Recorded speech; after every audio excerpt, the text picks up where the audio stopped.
നമുക്കിന്ന് നല്ല മാങ്ങാച്ചാർ ഉണ്ടാക്കാം. അപ്പം ഞാൻ പറമ്പിൽ നിന്ന് ഒരു 2 മാങ്ങ പറിച്ചെടുത്തിട്ടുണ്ട്. ഇനി നമുക്ക് ചട്ടിയിൽ ചൂടായി കഴിയുമ്പോൾ എണ്ണ ഒഴിച്ച് കൊടുക്കാം. 2 ടേബിൾ സ്പൂണോളം എണ്ണ ഒഴിക്കുന്നുണ്ട്.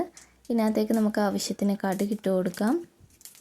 കടുക് അത്യാവശ്യം പൊട്ടി വരുമ്പോഴത്തേക്കും കുറച്ച് കറിവേപ്പില ഇടാം.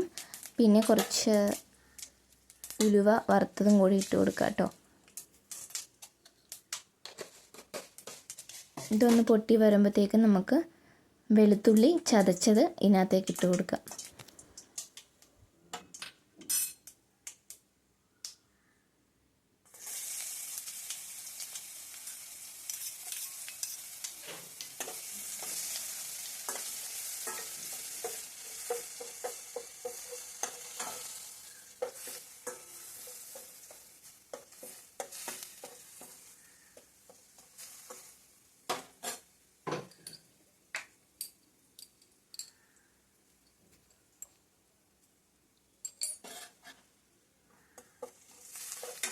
കുറച്ച് മഞ്ഞൾപ്പൊടിയും കൂടി ഇട്ട് കൊടുക്കണം. പിന്നെ നിങ്ങൾക്ക് ആവശ്യത്തിന് മുളക് ചേർത്ത് കൊടുക്കാം, മുളക് പൊടി.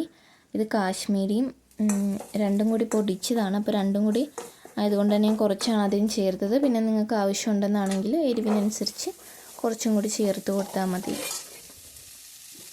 പിന്നെ മുളക് കരിഞ്ഞ് പോകാണ്ട് നോക്കണം. പിന്നെ 2 മാങ്ങ അതുപോലെ അരിഞ്ഞ് എടുത്തത് അതിനകത്തേക്ക് ഇട്ട് കുറച്ച് വെള്ളം ഒഴിച്ചൊന്ന് മിക്സ് ചെയ്യുകയാണ്. പിന്നെ നിങ്ങൾക്ക് മുളക് എരിവ് നോക്കിയിട്ട് ആവശ്യത്തിന് കുറച്ചും കൂടി മുളക് ഇട്ട് കൊടുക്കുക. ഇതിപ്പോൾ മുളക് വളരെ കുറവാണ്, അതുകൊണ്ട് നമുക്ക് കുറച്ചും കൂടി മുളക് പൊടി ഞാൻ ഇട്ട് കൊടുക്കുന്നുണ്ട്.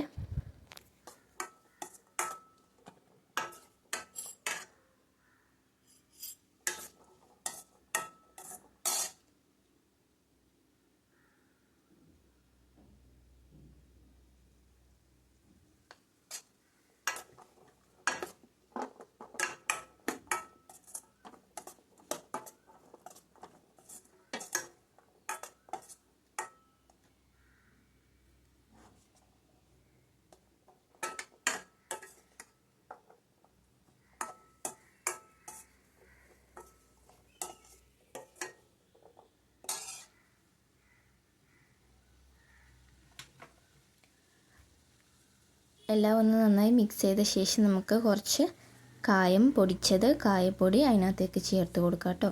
കുറച്ച് മതി, വളരെ കുറച്ച്.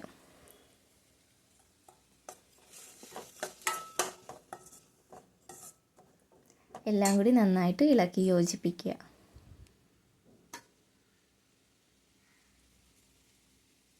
ഇനി നിങ്ങൾക്ക് ആവശ്യത്തിന് ഉപ്പ് ഇതിന് ചേർത്ത് കൊടുക്കാം. നിങ്ങൾക്ക് എന്തോരം വേണോ അതിനനുസരിച്ച് ഉപ്പ് ചേർത്ത് നന്നായി ഇളക്കി കുറച്ച് നേരം ഒന്ന് വെച്ച ശേഷം അത് ഓഫ് ചെയ്ത് നിങ്ങൾക്ക് മാറ്റാവുന്നതാണ്. പിന്നെ ഇത് 1-2 ദിവസം വെച്ചിട്ടെടുക്കുന്നതായിരിക്കും കുറച്ചും കൂടി അതിന് ടേസ്റ്റ് കിട്ടുന്നത്.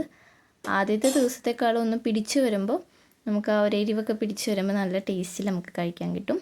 ഒരെണ്ണം എടുത്ത് കഴിച്ച് നോക്കുന്നുണ്ട് എങ്ങനെയാണ് ഉപ്പൊക്കെ എന്ന്. അതിൽ നിന്ന് ആവശ്യത്തിന് ഇടാമല്ലോ. അപ്പോൾ നമ്മൾ